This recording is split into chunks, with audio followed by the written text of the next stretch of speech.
कहते हैं कि एक गांव में गरीब बेवा औरत थी। उसका एक बच्चा था। उसने अपने बच्चे का एडमिशन करवा दिया, पढ़ाई करवाना शुरू कर दी। उसका बच्चा अच्छी तालीम हासिल करने लगा और कुछ सालों के बाद बहुत ही अच्छी तालीम उसने हासिल की और उसकी उम्र यूं ही बढ़ती रही। उसने बढ़ती उम्र के साथ अच्छी डिग्री हासिल की और अच्छी जॉब भी हासिल कर ली। एक दिन उसकी माँ ने कहा, बेटा अब तू जवान हो गया है, तुझे मैंने एक एक रुपया एक एक पैसा जोड़कर पढ़ाया है, लिखाया है। अब तेरी जॉब भी लग गई है, तू अच्छे ओहदे पर भी आ गया है, तो मेरी मर्ज़ी ये है कि तेरी शादी कर दूं। तेरे मामू हैं जो, उनकी बेटी को मैंने बहुत दिन पहले ज़बान दी थी कि जब मेरा बेटा अच्छे ओहदे पर आ जाएगा, उसको मैं अच्छा पढ़ा लिखा लूँगी, उसकी अच्छी नौकरी लग जाएगी, मैं उसके साथ तेरी शादी कर दूँगी। वो बहुत दिन से आसरा लगा कर बैठी है कि मेरी शादी तेरे साथ होगी, तो बेटा मैं चाहती हूँ कि तू उसके साथ शादी कर ले। उसके बेटे ने झुंझला के कहा, माँ क्या बात करती हो, उसके साथ गरीब के साथ मेरी शादी आपने लगा दी? आपको मालूम ही नहीं मैंने अच्छी डिग्री हासिल की है? आपको ये नहीं मालूम है मैंने अच्छी तालीम हासिल की, अच्छी पढ़ाई हासिल की है और मैं एक अच्छा ओहदेदार इंसान हूँ, मेरी अच्छी जॉब है, मैं उस गरीब इंसान से कैसे शादी कर सकता हूँ? माँ सोच समझ कर बात किया करो। जब इतनी बात उसने कही ना, उसकी माँ के कलेजे पर एक छुरी सी चल गई। उसकी माँ का कलेजा हिल गया कि जिस बच्चे को परवान चढ़ाया, जिस बच्चे को इतनी अच्छी तालीम दी, लोगों के बर्तन धोकर, लोगों के कपड़े धोकर, बर्तन मांज के पैसे इकट्ठे किए, और आज इसकी रिश्ते की बात कर रहे हैं तो ये गरीबी की बात कर रहा है। इसे नहीं मालूम कि मैंने किस गरीबी की हालात में इसको पढ़ा लिखा कर बड़ा किया और अब इसकी जॉब लग गई, अच्छे पैसे आने लगे, तो ये भूल गया अपनी असलियत को। उसने अपने दिल ही में सोचा। जब उस तक बात पहुंची लड़की तक, लड़की बड़ी मायूस हो गई, उसका दिल टूट गया। इधर माँ का भी दिल टूट गया, उधर लड़की का भी दिल टूट गया। थोड़े दिनों के बाद इस लड़के ने अपनी माँ से कहा, माँ मेरा ट्रांसफ़र कहीं दूसरी जगह हो गया है, शहर में हो गया, मैं चाहता हूँ ना शहर में जाके हम अपना एक अच्छा घर बनाएंगे, शहर में जाके अच्छा घर बना के तैयार करके और वहाँ रहेंगे। वो माँ थी उसकी खुशी में ही उसकी खुशी थी। उसकी माँ ने कहा, ठीक है बेटा, जैसी तेरी मर्ज़ी है, तू जहाँ चाहता है हम भी तेरे साथ वहीं रहेंगे। उसकी माँ ने क्या किया, अपना सारा सामान बांधा, उसके लड़के ने सारा सामान लिया, शहर निकल गए। कुछ दिन किराए पर रहने लगे और थोड़े दिन के बाद उन्होंने अपना वहाँ पर घर बना लिया। जहाँ पर इनका घर बना था, सामने ही जस्ट इनका पड़ोसी था, उसकी जो लड़की थी बहुत ही खूबसूरत थी। तो ये जब बाहर निकलते थे तो उनके घर पर इनकी नज़र पड़ती थी। तो लड़का जब भी कभी अपने ऑफिस जाता था तो लड़की से बारहा मुलाकात हो जाया करती थी, बातचीत भी हो जाया करती थी, करीब में ही घर था। अब बातचीत यूँ बढ़ी कि ये प्यार मोहब्बत में तब्दील हो गई। एक दिन माँ से बेटे ने कहा, माँ मैं ये चाहता हूँ कि जो पड़ोस में घर है, जो पड़ोसी हैं हमारे, अच्छे अखलाक के हैं, अच्छे लोग हैं, मैं चाहता हूँ कि आप उनके यहाँ रिश्ता ले जाएं और उनकी बेटी से मेरी शादी कर दें। माँ तो माँ थी, माँ का दिल तो पहले ही टूटा हुआ था कि मेरी पसंद की लड़की से इसने शादी नहीं की। हालांकि वो गरीब ही तो थी, गरीबी की बिना पर इसने शादी तोड़ दी। चलो बहरहाल बेटा ही तो है मेरा, जो ये कहता है मानना पड़ेगी। उसकी माँ पड़ोसी के घर में रिश्ता ले गई, रिश्ता हो गया क्योंकि अच्छे ओहदे पर था, मालदार हो चुका था, वो लोग भी मालदार थे। रिश्ता हो गया और कुछ ही दिन के बाद शादी हो गई। शादी होके बहू घर में आ गई। माँ की तो तमन्ना ये होती है कि जल्दी से मेरे बेटे की शादी हो और जल्दी से हंसता खिलता परिवार हमारा हो जाए, बच्चे हों उसके, और जल्दी से हम दादी बन जाएं। ये उम्मीदें हुआ करती हैं। उसकी भी यही उम्मीद थी कि जल्द से जल्द एक नन्हा फूल आए और हम भी दादी कहलाने के लायक हो जाएं। थोड़े दिनों के बाद उनके यहाँ एक विलादत हुई, एक बेटा पैदा हुआ। उसकी माँ बहुत खुश थी कि आज हम भी दादी बन गए, हमारे घर में हमारा पोता आया है। दादी बड़ी खुश थी और वो इतनी ज़्यादा उससे मोहब्बत करने लगी अपने पोते से कि नहलाना, धुलाना, खिलाना, पिलाना सब अपने ज़िम्मे इसने ले लिया। एक दिन बहू ने अपने शौहर से कहा, सुनो मेरी एक बात, ये जो तुम्हारी माँ है इसको घर से बाहर निकाल दो। अब इसका रहना मुझे बर्दाश्त नहीं होता है। हर वक्त कहीं इधर से उधर, कहीं खांसना, कहीं कुछ।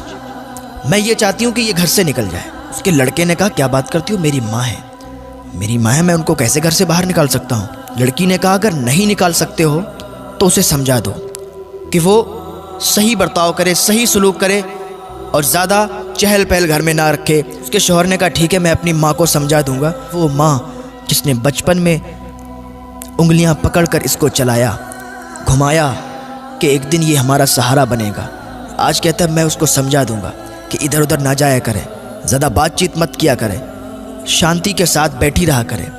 ये बेटा अपनी माँ के बारे में कह रहा है, अपनी दुल्हन से, अपनी बीवी से। वो बीवी दिखने में तो बहुत अच्छी थी, दिखने में तो हसीन व जमील थी, खूबसूरत थी, लेकिन दिल से साफ़ नहीं थी। थोड़े दिन ऐसे ही हिसाब चलता रहा। एक दिन उसकी बीवी ने कहा, ऐसा है सुनो, अपनी माँ को घर से बाहर निकाल दो, या तो वो रहेगी या तो मैं रहूँगी, अब फैसला तुम्हें करना है, या तो उसे रखो या तो हमें रखो।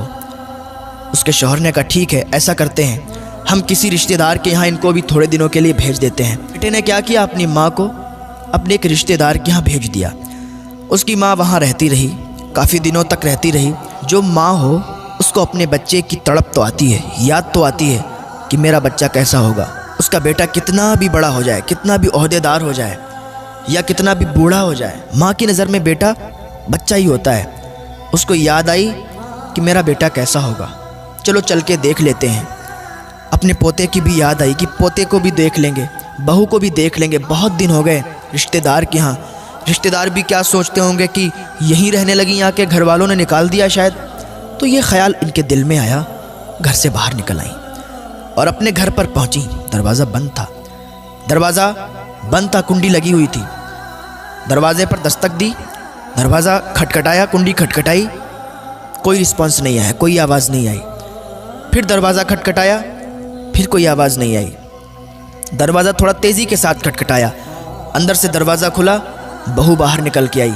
कह, अच्छा तुम हो, मैं तो समझ रही थी पता नहीं कौन है, तुम फिर आ गई। उसने कहा, मैं इसलिए आई हूँ कि मुझे अपने पोते की बहुत याद आ रही थी, मुझे तुम लोगों की बहुत याद आ रही थी। मैंने कहा आप लोगों से मिल लूँ। एक माँ है, अपने ही घर में आने की इजाज़त चाहती है। इतने में उसका बेटा भी आ गया। बेटे ने कहा, माँ अब आ ही गई हो तो फिर आओ अंदर आ जाओ। जब इतनी बात की तो माँ का कलेजा फट गया। ये मेरा बेटा, इसको मैंने अपनी गोद में खिलाया, इसने पेशाब जहाँ पर कर दिया तो उस गीली जगह पर इसे दोबारा नहीं लिटाया, मैं उस जगह पर लेटी और इसे सूखे में लिटाया। लेकिन आज ये अपनी माँ से कहता है कि माँ अगर आ ही गई हो तो आ जाओ। अल्लाह अकबर। माँ का दिल टूट गया, आँख से आंसू निकले, सैलाब की तरह आंसू बहने लगे। माँ अंदर गई, जाके अकेले में सिसकियाँ लेके रोने लगी। या अल्लाह, ये कैसा दिन है, ये क्या मुझे देखना पड़ रहा है। अपनी ही औलाद अपनी ही माँ को ये कहती है कि अगर आ ही गई हो तो फिर आ जाओ। खैर कोई बात नहीं, माँ ने कहा मेरा बेटा है, कह दिया तो क्या हुआ। थोड़े दिन तक यूं ही चलता रहा। माँ अकेले में सिसकियाँ ले लेके रोती थी। एक दिन उसकी बीवी ने कहा, आज मैं आखिरी बार तुम्हें वार्निंग दे रही हूँ, आखिरी बार तुमसे कह रही हूँ कि अगर तुमने अपनी माँ को ना यहाँ से नहीं निकाला तो ज़िंदगी भर के लिए मुझे भूल जाना, ज़िंदगी भर के लिए मुझे छोड़ देना। मैं अपने घर चली जाऊँगी, अपने मायके चली जाऊँगी अगर अपनी माँ को तुमने मेरे घर से नहीं निकाला। उसके शौहर ने कहा, ठीक है तुम तसल्ली रखो, मैं कुछ करता हूँ। उसने अपनी माँ को बुलाया, कहने लगा, माँ आज हम एक रिश्तेदार के यहाँ जा रहे हैं, आप तैयार हो जाओ और हम एक रिश्तेदार के यहाँ चल रहे हैं, बहुत दिनों से वो लोग बुला रहे हैं। माँ खुशी खुशी तैयार हो गई। मैंने कहा, ठीक है, अगर चल रहे हो तो चलो, मुझे कोई एतराज़ नहीं है। माँ तैयार हुई, बेटा तैयार हुआ, बहू तैयार हुई, पोते को तैयार किया और एक गाड़ी में निकल गए। यूं ही गाड़ी चलती रही और चलते चलते एकदम गाड़ी रुक गई। कहाँ पर? Old house. जब ओल्ड हाउस आया, माँ ने देखा ये ओल्ड हाउस। माँ ने समझ लिया कि यहाँ छोड़ने आए हैं, लेकिन माँ ने अपनी ज़बान से कुछ बात नहीं कही, कुछ नहीं कहा। बेटे ने अपनी माँ से कहा, माँ आज से तुम यहीं रहोगी, आज से तुम यहीं रुकना, यही तुम्हारा घर है। माँ ने कहा ठीक है बेटा, जैसी तुम्हारी मर्ज़ी। माँ को ओल्ड हाउस छोड़कर बेटा वापस आ रहा था। उसको याद आ रही थी कि माँ को छोड़ आए बीबी के कहने पर। ऐसे उसके दिल में ख्याल आ रहे थे कि अभी एक आवाज़ आई। बीबी ने कहा रुको रुको, गाड़ी को रोको, देखो सामने ट्रक है। इतनी आवाज़ जब उसके कानों में आई, उसने ब्रेक लगाए। जैसे ही ब्रेक लगाए तो एकदम गाड़ी पूरी नाच गई और ट्रक के सामने आ गई और पूरी गाड़ी ट्रक से टकरा गई। गाड़ी चकनाचूर हो गई। उसकी बीवी वहीं पर मर गई और उसके बच्चे को कुछ नहीं हुआ, वो सही और सालिम रहा। और उसके पैर कट गए, वो लंगड़ा हो गया, अपाहिज हो गया। उसको अस्पताल भेजा गया, उसका ट्रीटमेंट करवाया गया। जब वो अस्पताल में था तो अपनी माँ को याद करता था, कहता था माँ तू कहाँ है, ओल्ड हाउस से जल्दी आ जा। माँ तेरी बहुत याद आ रही है। माँ मैंने तेरे साथ बहुत बुरा किया। माँ मैंने तुझे अपनी बीवी के कहने पर ओल्ड हाउस छोड़ा। मेरी माँ मुझे माफ़ कर दे, तू मुझसे मिलने के लिए आ जा। जब लोगों ने बताया उसकी माँ को तेरे बेटे के साथ ये हाल हुआ, उसकी माँ का कलेजा फट गया। उसकी माँ ने फ़ौरन अल्लाह की बारगाह में हाथ उठा दिए और अपने बेटे के लिए दुआ की और अपने बेटे के पास गई और बेटे से कहने की बेटा तूने मेरे साथ बुरा किया, अल्लाह को ये पसंद नहीं आया। क्योंकि जो माँ को नाराज़ करता है ना, खुदा भी उससे नाराज़ हो जाता है। और जिससे खुदा नाराज़ हो जाता है ना, उस पर ज़रूर खुदा का कहर आता है। क्योंकि अल्लाह तो क़हार व जब्बार है। तूने मुझे नाराज़ किया, अल्लाह भी नाराज़ हुआ और तेरे साथ ये हुआ। बेटा अब मैं तुझसे नाराज़ नहीं हूँ, तो याद रखे माँ को कभी तकलीफ़ ना पहुँचाना, बाप को कभी तकलीफ़ ना पहुँचाना। माँ को कभी परेशान मत करना, बाप को कभी परेशान मत करना। माँ बाप की उम्मीदों पर हर वक्त खरा उतरना। माँ बाप की ये तमन्ना होती है कि मेरे बच्चे जब जवान होंगे तो मेरे बुढ़ापे का सहारा बनेंगे। माँ बाप के बुढ़ापे का सहारा बन के भी दिखाओ। माँ बाप को सुकून दो, माँ बाप की खिदमत करो, माँ बाप की सेवा करो। अगर तुम माँ बाप की खिदमत करोगे ना तो जन्नत ज़रूर तुम्हें मिलेगी। क्योंकि जन्नत माँ के कदमों में है और बाप जन्नत का दरवाज़ा है।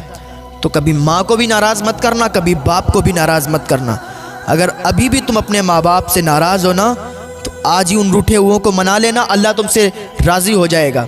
और अगर तुमने अपने माँ बाप को नहीं मना पाया और वो इस दुनिया से रुखसत हो गए, तो फिर अल्लाह ही जाने कि तुम्हारे साथ क्या बर्ताव होगा। अल्लाह रब्बुल इज़्ज़त की बारगाह में दुआ है, अल्लाह नेक अमल करने की तौफ़ीक़ अता फ़रमाए, अल्लाह गुनाहों से बचने की तौफ़ीक़ अता फ़रमाए, अल्लाह वालिदैन की खिदमत करने की तौफ़ीक़ अता फ़रमाए।